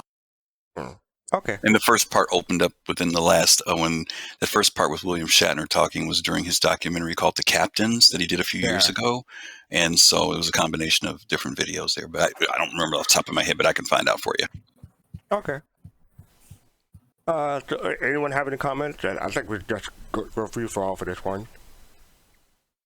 I love DS9. I just finished watching it for the very. You did. You finished it. Yeah. Isn't it good? The writing. Oh, you finally my finished gosh, it. All right. It's the best Star Trek ever. I try to from what tell can tell. people that writing is there. They got that writing. It's hard for me to juggle between DS9 and TNT because they're different. Different tones, different stories. So I kind of like them both equally. But go, Matt. You wanted to say something? Yeah, so I think Cisco, I mean, just as a captain in the Star Trek lore, I think they did a fantastic job of combining the analytical, cerebralness of Picard and the swashbuckling masculinity of Kirk. Yeah. It's funny because I was just about to say him and Patrick Stewart would be like compadres on the stage. Yeah, no, I mean, I think, but he was a very, very smart and cerebral, heady commander, and how he dealt with his station, his staff, his subordinates, and his foes. But he'll also backhand you, though. You know what I'm saying? So he'll slap the taste out your mouth, at the same time. So you know what is funny though? He has like this cool daddy-o swag to him as you listen to his interview. He reminds me a lot of me, and I like it. I mean, Cisco is the only so humble, so humble, no ego, no ego. Cisco is the only captain who hit Q. So what did that tell you? Hey, look, I feel him. That Cisco is more like my spirit animal than anything. You know what I'm saying? Like I feel where he's coming from. They should have had him. They should have had him at Vic Fontaine's, either playing piano or singing. I think they had an episode like that. Not with him singing, though. I don't think. Oh, not him singing. Okay. Yeah, not with him singing. Yeah. Yeah, I had to throw that picture in at the end because getting to meet him was probably, and I've met almost every one of the captains, but meeting him was probably the coolest out of all of them that I did. Yeah, we got the same haircut and everything. Yeah. Yeah, you're brothers in arms, I tell you. Yeah. How tall is he though? Because he look pretty tall in that picture. Yeah, he is tall. He is tall. Yeah. Big dude. Like someone mentioned it in Twitch chat. He used to be Hawk in Spencer for Hire. So just before he got the role for DS9. No, he was Hawk in Hawk 2 after Spencer for Hire. I forgot about that. You're right. My bad. Mm-hmm. Yeah, he had his own TV show. Yeah, but the thing that Shatner highlights about him is that he's a very well-renowned stage actor. He's been known for doing Othello and the music, also as a jazz musician, and again, professor at Rutgers, teaching theater there. So he's very, very, like I said, kind of a Renaissance man. When it comes. Did he play Shaft or something at some point in time? No, that was Samuel. Samuel. Samuel L. who did it. Yeah. Not all bald black guys look alike on map. No, I thought he played either Shaft or a Shaft-like character in something. You're thinking about Hawk. You're thinking about Hawk. Okay. Mm-hmm. Okay. Yeah. Mm-hmm. Yep. He had sunglasses and everything, looked kind of cool and everything. Yeah. And the goatee. Like for the first season of DS9, they made him save it, I guess. But he always had the goatee from Hawk. So the second season on, they let him shave his head and go to goatee back. So yeah. Not All not right. not quite not quite Starfleet regulations, but still. Oh, I just want to say when you spoke about people with disabilities watching the show and getting inspiration from that, I really identify with that part because yeah, that was me growing up. Yeah. I And just that was want a to say, great like, picture, great picture at the end, Griffin. What was that? I just think I just want to say, like, going from Picard for me to DS9 and like just a different type of Captain Ing that you saw the difference of, and even Janeway had her own type of thing, but definitely Cisco was a caring dad. He always looked out for his kid. He wanted him to kind of grow into his own person and didn't want to hold him back from being a writer. And you saw the dynamic between his son and him, and how the love they showed. It was kind of like to try to be like the perfect father son um dynamic that you could have in the show. And the greatest thing about Star Trek is just like the family that you kind of like create in your own little circle, your own little life, whether it be on TNG or DS9. But certainly his acting was phenomenal. One of the most memorable ones was when he and his son like decided to try a Bajoran ship and see if they could travel to, I think it was not the Bajoran. Was it the Bajoran? No, they try to go like to another system to see if they could use the solar The sail to Solar do it. Sailor. Yeah, and that was like a really cool episode between it was just him and his son, and just trying to do things the old fashioned way. And uh it was just that type of and there was some very powerful ones, especially when like, I know you've talked about going in the past. There was one in particular but the LA riots, I believe it was, um which I think it was in 2017. It was set in like around now, I think, if I recall. I know it was 20 2020. It was set in 2020. the year 20. You talking about the one with the sanctuary Yep, city? yep, And yeah, the yeah, it sanctuary was it city. was And 2020. it was like, Yep. yeah, 2020. And it was like, because of them, they were able to push uh, kind of the movement forward to kind of like helping out poor people and giving them a step to get out of where they were, and for mental illness and all that stuff. It was they really, and you have to know that yes, it was the writers, but it was also them looking at the dynamics of where they were in time, where we all were in time, and then writing about something that would make sense in a Star Trek universe to talk about. So it was just like fantastic. And again, he does like stage acting, so it was just some phenomenal purpose scenes. I can't remember. I'm actually getting choked up. I just remember him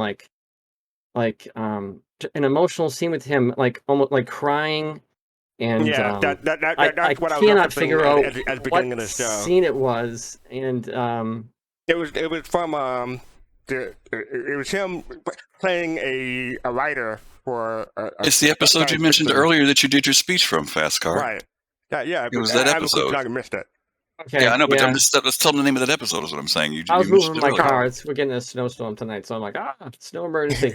But yeah, it was just great. And I really love Picard and how he dealt with stuff. I thought he was a little slow at times, but again, he did put up with all that stuff. Like Q was like, he was like boxing with them, and he's like, Picard wouldn't have punched me like that, and he's like, I'm not Picard. Yeah, So exactly. it was just great. It was just him making his own character, his own commanding officer on his own show. And again, he wasn't trying to be Picard. He was trying to do things his own way, and the writers were trying to make be his own captain. And certainly, Janeway tried to do her own thing as well. So I love all the series across the spectrum. Uh, it. I think it was Ramar mentioned it. One day we'll figure that out. And he mentioned, humanity figuring its way around war. And as we look at, February 24th, 2022, it really does, punch us in the gut to where we are today. And I just, Star Trek itself, for those who don't know, it started after World War III. That's why when, yes, you had Nichelle Nichols on the bridge of the Enterprise, as a black officer, but you had also a Russian there and a Japanese person on the bridge. So the whole dynamic of the first crew, the Enterprise, was just like this whole like just it was like the world, it The was melting pot. black people, yeah, it was black Mhm. people, it was Asian people, it was people who we distrusted like almost like we distrust right now today. And it's I'm not saying it's sad, but it's something that we'll get through. And I think Star Trek is a fantastic way of hoping for the future, because I think Star Trek in itself like really is hope that we'll come together and do better things. Don't So forget to Good Please point let us, about hope there, Admiral. yeah. Please I let us like skip what the he. World War III part there. Yeah, World War II. I think you meant. No, he was talking No. about no, it was Yeah, World war War in Star III. Trek Three. Yeah, Yep. in the after World series, War III. Oh, in actually, the series yeah, itself. there's I actually see. a time when they ask, "How did we get there?" And if I'm remembering correctly, Shatner says, "We finally got tired and we learned. We finally just got to a point where we realized that war is not the answer." And I agree, nobody wants to see a World War III, but it's going to take mankind to get to that place because like he said, there's this proclivity for us to do these crazy things for crazy reasons. And to your point, Admiral Kusanagi, I think one of the reasons why I wanted to close out our series on this was to talk about hope. Of course, we had no idea that the things that are going on in the world would be happening today. But the fact that science and science fiction and television with these type of things has allowed us to see how the world can be different, and have a vision of a different world. And that was one of the things that, a lot of times I know Jay and I, I've talked about this all the time about space, right? That there's Yeah. all these possibilities, but the only thing that we can think about when we go into space is shooting each other, when there's a world of possibilities out there. A universe of possibilities. Yeah, a universe of it. Absolutely. Right. And that was what Roddenberry was about. He was trying to get us to see that there's more to it. It wasn't just about fighting the Romulans and the Klingons that happened from time to time, but the bulk of it was about finding out what else was out there. And I think that that's always got to be a guide for us. We can't get so focused in on that other side, even in gaming. And I'm going to say that. Even in gaming, Right. it's much more. There's way more out there, and if we restrict ourselves to just that, then we're restricting ourselves in a lot of different ways. So I'm through preaching. Yeah, I want to make 3 points real quick. The name of the episode Kusanagi was referring to was called Far Beyond the Stars, Season 6, Episode 13, February 9th, the 24th anniversary since the episode aired. One thing I want to point out was the father and son dynamic, especially African American father and son dynamic. Oh, You yeah. hardly ever get to see on TV, especially back then. Really good So point, I think I want to send props for the creators and Avery Brooks for letting us see that, especially in a positive light, because we always get to see it negative, but this is one of the few times we get to see it in a positive light. Fast card, I have to say. Oh, I'm sorry. Real quick, I'll get to it after. Don't forget to enter the giveaway. It's exclamation point Cisco.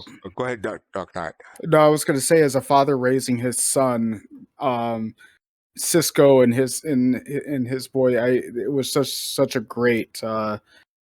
It was a great image of what it is to be a black father raising your son. Which is so different from what we hear. It's always the single mom.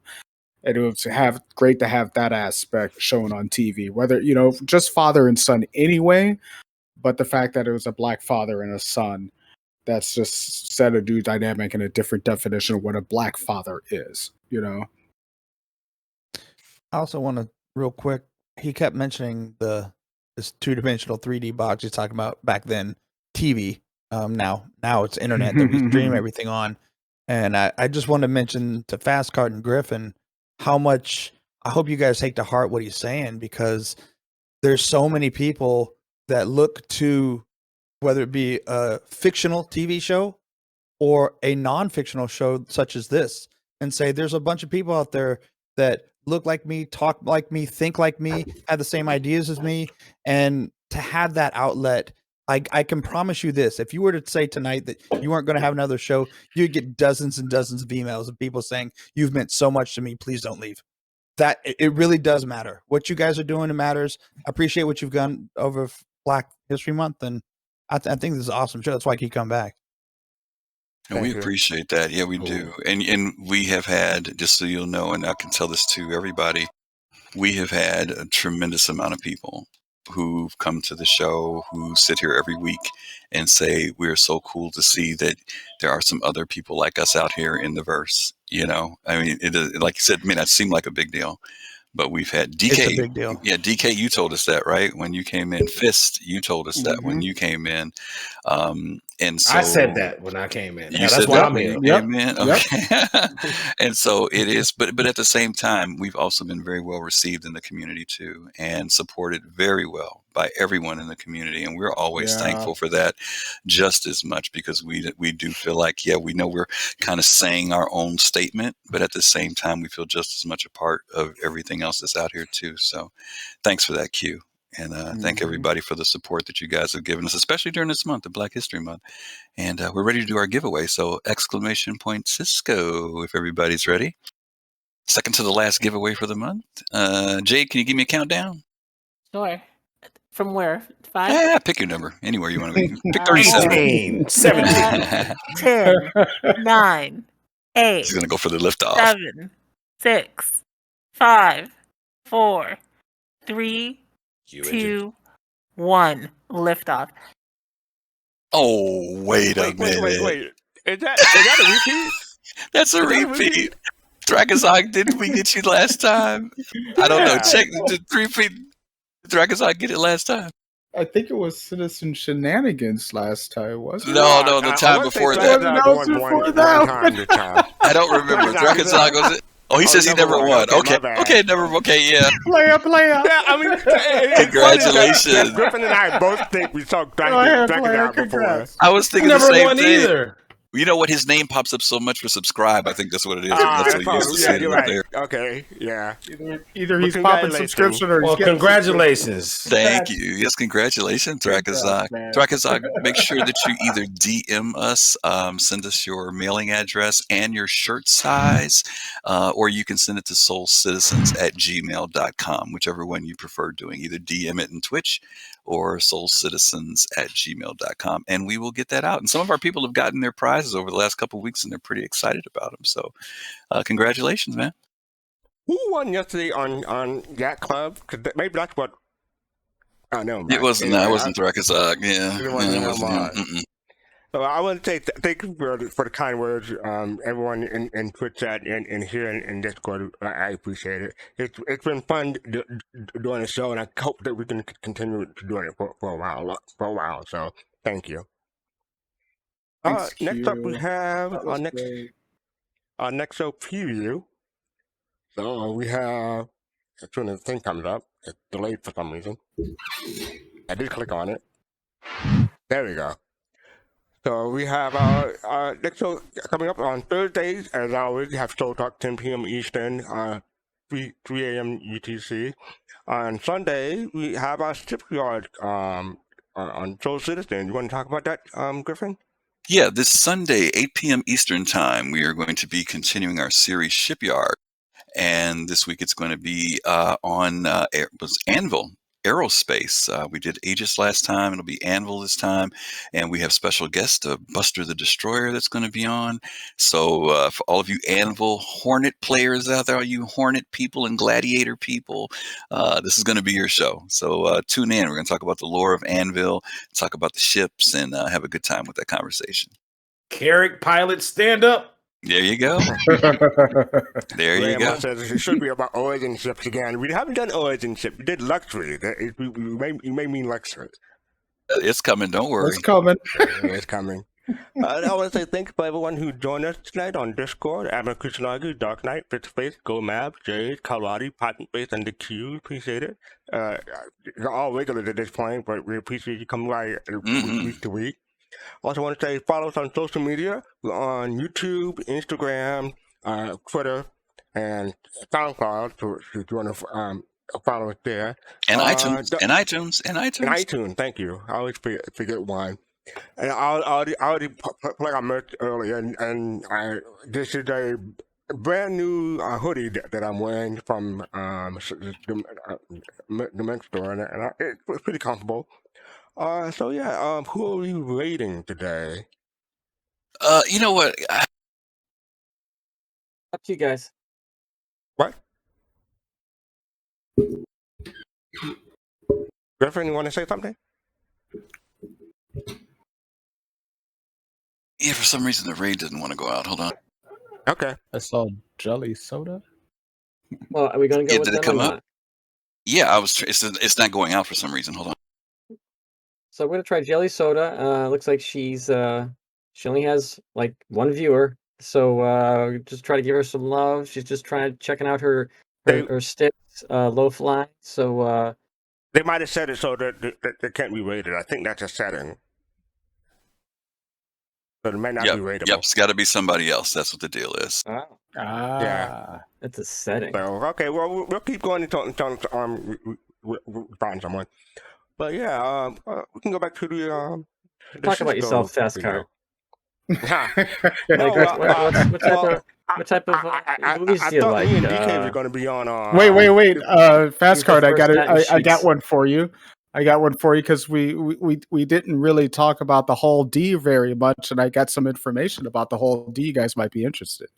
I'm scared to ask. Go ahead. Oh God. Was it free? These nuts. Oh my God. I knew it. In the corner. In the corner. Wow. In the corner. Oh, I got Fast Card rolling. Do not make me take off my belt. DK. Holy crap. I have to do it. I am so disappointed. No, I'm just kidding. Hey, I got Colossal. In